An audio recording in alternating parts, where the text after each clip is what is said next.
오늘 본문 1절에 그러므로 너희가 그리스도와 함께 다시 살리심을 받았으면 위의 것을 찾으라. 거기는 그리스도께서 하나님 우편에 앉아 계시느니라 했습니다. 왜 위의 것을 찾으라고 했을까요? 그것은 사람들의 행동이 모두 마음에서 시작되기 때문입니다. 손발의 움직임과 입술의 말도 마음에서 시작되어 나타납니다. 마음에 무엇을 두고 있느냐에 따라 말과 행동을 통하여 그 사람의 인격이 상대방에게 보여집니다. 그래서 예수님도 죄를 말할 때에는 보여지는 현상보다 보이지 않는 마음의 악한 것들이 죄의 근본이라고 했습니다. 기독교의 신앙은 보여지는 것보다 보이지 않는 마음이 본질입니다. 사람을 죽이고 간음하는 것도 죄이지만 그런 문제 있는 행동의 근본적인 것은 마음에서 나오는 것입니다. 그래서 바울은 로마서 10장 10절에서 사람이 마음으로 믿어 의에 이르고 입으로 시인하여 구원에 이르느니라 했습니다. 신앙은 마음을 다하여 예수 그리스도를 통하여 하나님께로 나아가는 것입니다. 예수 그리스도로 말미암아 구원받은 성도의 삶이란 썩어질 세상을 마음에 두는 것이 아니라 썩지 않을 영원한 하나님의 나라를 마음에 두는 것입니다. 그리스도인이 자신의 존재 가치를 바로 알지 못하면 왕자의 신분으로 거지의 삶을 사는 것과 같이 되는 것입니다. 그래서 본문 1절에서 바울은 너희가 그리스도와 함께 다시 살리심을 받았으면 위의 것을 찾으라 했습니다. 그리고 2절에 위의 것을 생각하고 땅의 것을 생각하지 말라 했습니다. 위의 것이란 세상의 행복이나 진리가 아니라 하나님께서 우리에게 제시한 구원에 이르는 신령한 지혜를 말합니다. 그러면 성경이 말하는 위의 것이란 구체적으로 무엇을 말하는 것일까요? 여기서 구원받은 성도들이 위의 것을 구할 이유를 제대로 알려면 1절에 그러므로 너희가 그리스도와 함께 다시 살리심을 받았으면 위의 것을 찾으라는 말씀을 살펴야 합니다. 여기서 그러므로는 앞에 나온 골로새서 2장 20절에 너희가 세상의 초등학문에서 그리스도와 함께 죽었거든 하는 말씀과 골로새서 2장 12절에 그리스도와 함께 일으키심을 받았느니라는 말씀과 연결되고 있습니다. 예수 믿고 구원받은 성도들은 세상의 초등학문인 율법의 정죄에 대해서 예수님과 함께 십자가에서 죄값을 치르고 이미 죄에 대해서는 죽었고 예수님이 사흘 만에 다시 살아나실 때 의에 대하여 살아나 영생을 소유한 자가 되었다는 것입니다. 그러므로 이제 죄에 대해서 죽고 의에 대해서 산 자로 여기며 사는 자가 되어 부활하셔서 하나님 보좌 우편의 영광의 자리에 계신 그리스도를 생각하며 사는 자라는 것입니다. 그러니까 부활하셔서 하나님 보좌 우편에서 계신 예수 그리스도를 생각하고 바라보며 사는 것이 바로 구원받은 성도의 삶인 것입니다. 그것이 위의 것을 생각하며 사는 것입니다. 그런데 이것이 제대로 되려면 그리스도와 함께 죽고 그리스도와 함께 사는 것이 되어져야 합니다. 그것이 무엇입니까? 골로새서 2장 12절에 너희가 세례로 그리스도와 함께 장사되고 또 죽은 자들 가운데서 그를 일으키신 하나님의 역사를 믿음으로 말미암아 그 안에서 함께 일으키심을 받았느니라 하는 것을 말합니다. 여기서 말하는 세례란 단순한 물세례를 의미하는 것이 아니고 성령 세례를 말합니다. 그러니까 그리스도와 함께 성령 세례받아서 그리스도와 연합하여 그리스도 안에서 그리스도와 더불어 죄와 세상에 대하여 단번에 죽고 의에 대하여 다시 살게 된 것을 말합니다. 성도는 하나님께 죄를 고백하고 그리스도를 영접하는 순간 그리스도의 영이신 성령 세례를 받게 되는 것입니다. 그래서 1절에 그러므로 너희가 그리스도와 함께 다시 살리심을 받았으면 하면서 살리심을 받았다는 것을 수동태로 말하고 있습니다. 그러니까 성도의 거듭남이 전적으로 하나님의 은혜로 인한 결과라는 것입니다. 그리고 이 부활은 그리스도와 함께 다시 살리심을 받은 것으로 우리의 부활이 그리스도와 밀접히 연관되어 있다는 것입니다. 그래서 예수 믿고 구원받은 성도들은 영적으로 부활하여 그리스도와 연합한 새 생명을 가지고 있습니다. 그러므로 우리는 영적인 것, 곧 하늘에 속한 것을 추구하는 것이 당연한 것입니다. 그래서 우리는 삶의 우선순위가 달라져야 하는 것입니다. 마태복음 6장 33절에 그런즉 너희는 먼저 그의 나라와 그의 의를 구하라. 그리하면 이 모든 것을 너희에게 더하시리라 했습니다. 우리의 머리 되신 그리스도께서 승천하사 하나님 우편에 앉아 계심으로 우리는 그 주님이 계신 위의 것을 탐구해야 하는 것입니다. 그 위에는 1절에 거기는 그리스도께서 하나님 우편에 앉아 계시느니라 했습니다. 하나님 우편은 예수 그리스도께서 하나님의 영광과 권세를 가지고 계신다는 말씀입니다. 그러므로 성도들은 예수님이 계신 그곳은 우리가 육신의 짐을 벗는 날 가야 할 영원한 정착지 본향인 것입니다. 그리고 3절에 이는 너희가 죽었고 너희 생명이 그리스도와 함께 하나님 안에 감추어졌음이라 했습니다. 여기서 이는 너희가 죽었고 하는 말씀은 성도가 그리스도의 십자가를 믿는 순간 옛 본성이 이미 죽어 없어졌다는 것을 말하고 있습니다. 이것은 육신의 죽음이 아니라 영적 죽음을 말하는 것입니다. 그리스도인은 땅에 속한 옛사람이 예수 믿는 순간 영적으로 그리스도의 십자가에서 이미 그리스도와 함께 죽음으로 장사되었습니다. 그리고 그리스도와 함께 살아난 그 안에 있는 새 생명이 그리스도와 함께 주어진 위에 속한 사람이 되었기 때문에 땅의 것을 생각하지 말고 위의 것을 생각하고 추구해야 하는 것입니다. 첫째, 성도가 위의 것을 생각하고 추구해야 하는 이유는 그 위에는 예수 그리스도가 보좌 우편에 계시기 때문입니다. 그래서 1절에 그러므로 너희가 그리스도와 함께 다시 살리심을 받았으면 위의 것을 찾으라. 거기는 그리스도께서 하나님 우편에 앉아 계시느니라 했습니다. 여기서 그러므로 위의 것을 찾으라는 것은 하나님의 존재성과 선과 진리와 의와 생명을 찾으라는 말입니다.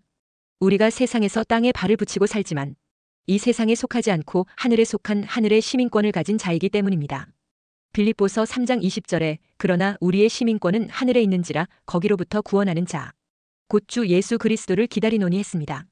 그러니까 하늘의 시민권을 가진 성도는 더 이상 이 세상의 인생의 목표와 의미를 두려고 하지 말고 그리스도가 통치하시는 위에 있는 세계에 그 의미와 목표를 두고 그것을 계속 끈기 있게 추구하라는 권면입니다.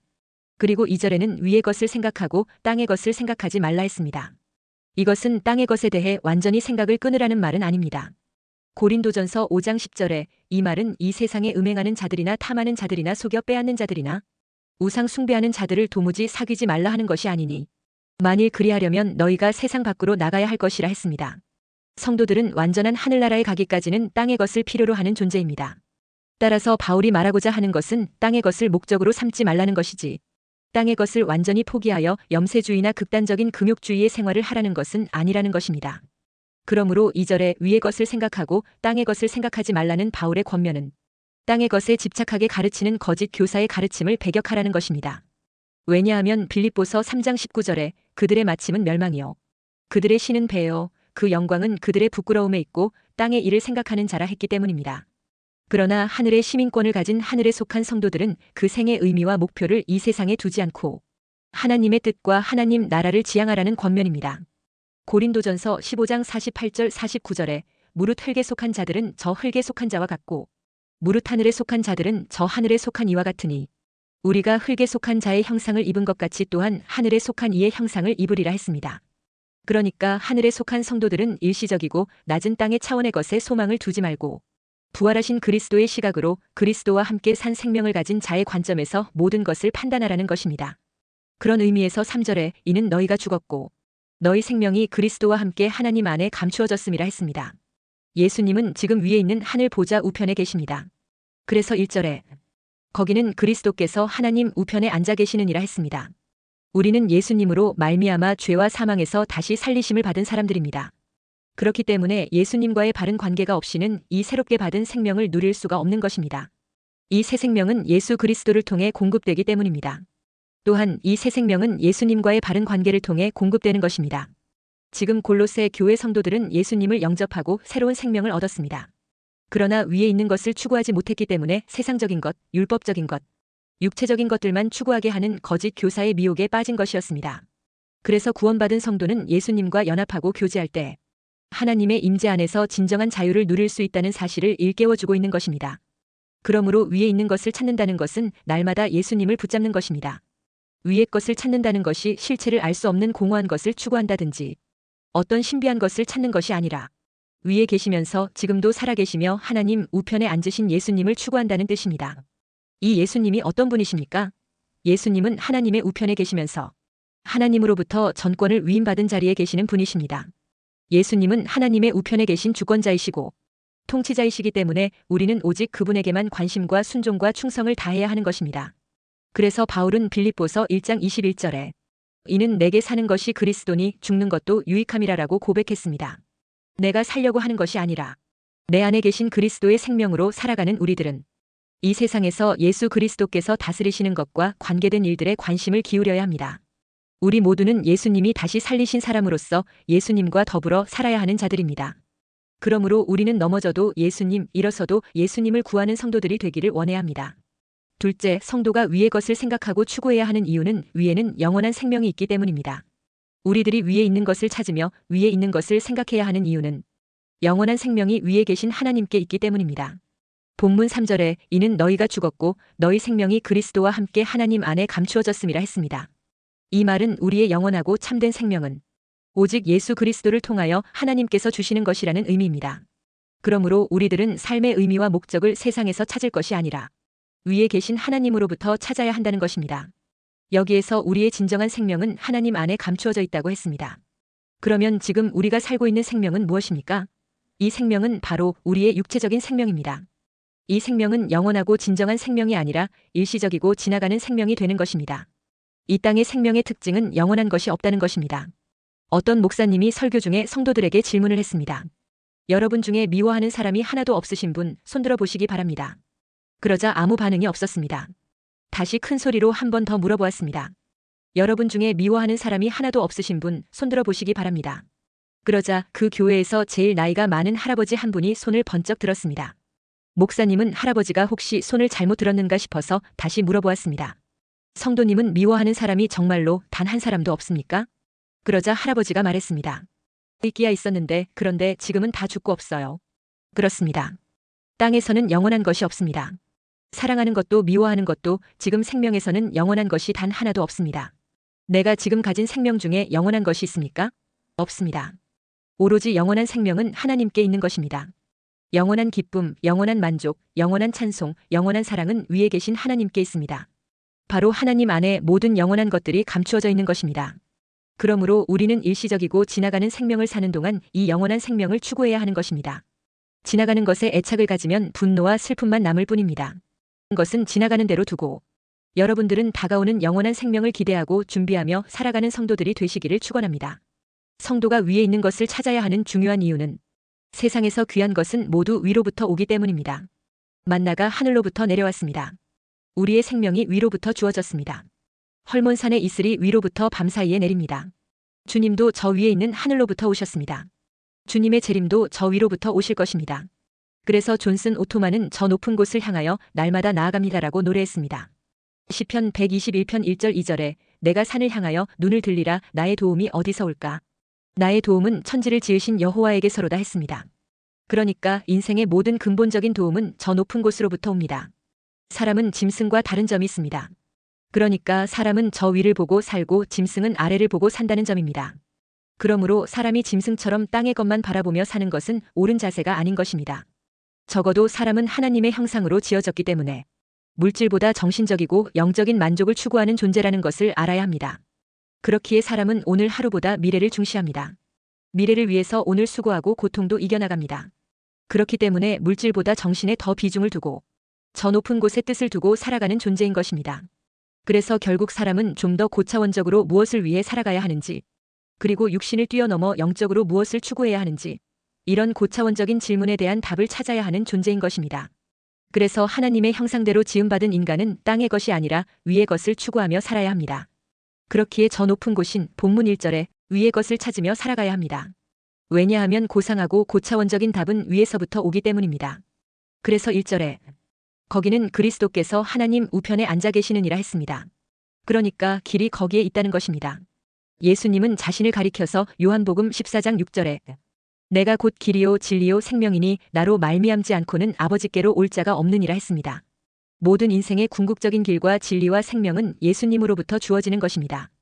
그래서 사람은 마땅히 예수님이 계신 저 위를 바라보며 살아야 합니다. 그런데 사람들이 평안할 때는 위를 보려고 안 합니다. 왜냐하면 자기 스스로 잘 살아갈 수 있다고 믿기 때문입니다. 하지만 언제 위를 보게 되느냐? 길이 보이지 않을 때입니다. 앞길이 콱 막혀 있을 때 비로소 위를 올려다보게 됩니다. 그러니까 미래가 막막할 때 위를 올려다봅니다. 장래가 불안할 때 사람들은 한결같이 저 위를 올려다봅니다. 무신론자도 그런 상황에 빠지게 되면 하늘을 올려다보게 됩니다. 그래서 사탄도 병들면 천사가 된다는 말이 있습니다. 어떤 청년이 자기 어머니의 고지식한 신앙이 마음에 들지 않았습니다. 어머니가 배우지 못하고 너무 무식해서 저렇게 고지식하게 새벽마다 교회에 가서 기도하고 주일마다 꼬박꼬박 교회에 나가는 것이라고 생각했습니다. 그래서 이 젊은이는 자기 어머니의 막무가내식 믿음 생활이 늘 불만이었습니다. 그런데 그 나라에 전쟁이 일어났습니다. 그리고 그 젊은 아들은 징집되어 군대에 가게 되었습니다. 그 아들이 전선으로 향하는 기차에 오를 때 어머니가 마지막으로 아들에게 한마디 해주었습니다. 전선에서 암담하고 힘들고 감당하기 어려운 지경에 처하거든 너는 위를 보거라 했습니다.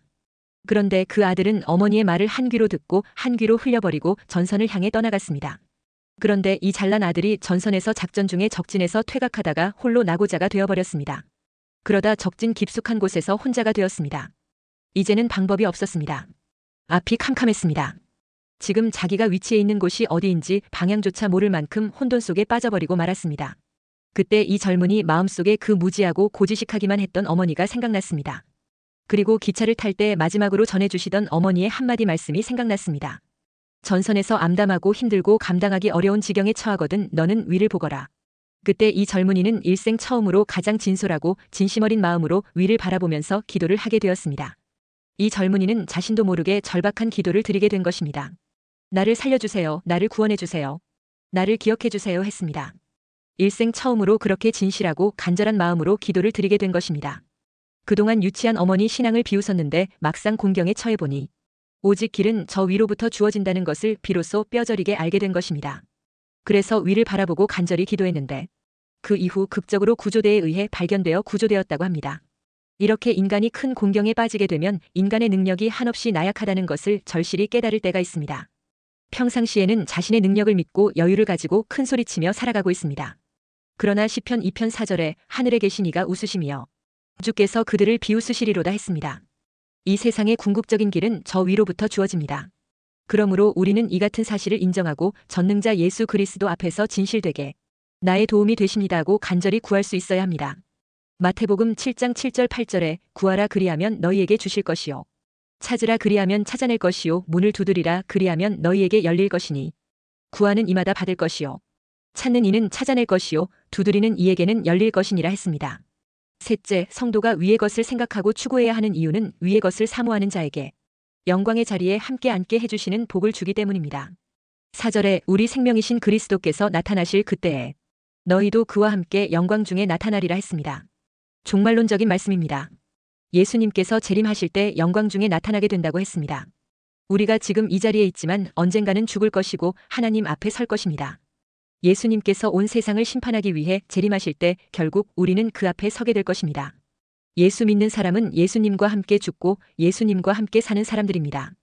정말로 예수님과 함께 죽고 예수님과 함께 사는 사람은 예수님이 재림할 때 드러나게 될 것입니다.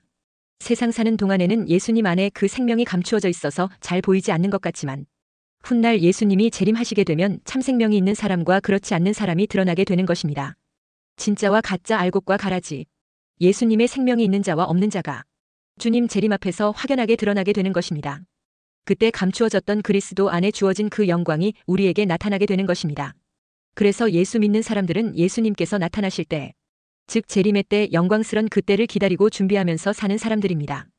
그리스도께서 나타나시는 재림의 날에 마침내 우리는 예수 그리스도로 말미암아 영생과 함께 부활의 영광을 누리게 되는 것입니다. 그러므로 마지막에 웃는 자가 진정으로 웃는 자입니다.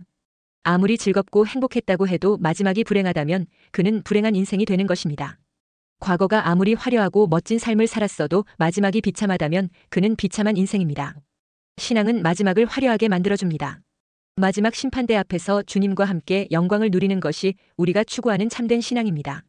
주님은 자신을 알파와 오메가, 즉 처음과 나중이라고 했습니다. 주님과 함께한다는 것은 처음부터 끝까지 함께하는 것을 말합니다. 우리가 주님을 버리지 않는 한 주님은 결코 우리를 버리지 않습니다.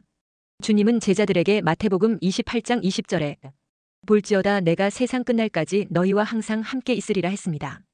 영원한 위의 것을 사모하는 성도들은 예수님의 그 영광의 자리에 함께하게 되는 복을 허락해 주시는 것입니다. 이것은 신앙의 본질이기도 합니다. 마태복음 25장의 10처녀의 비유에서 기름을 준비한 5처녀는 신랑과 함께 혼인잔치에 참여하는 영광을 누렸습니다.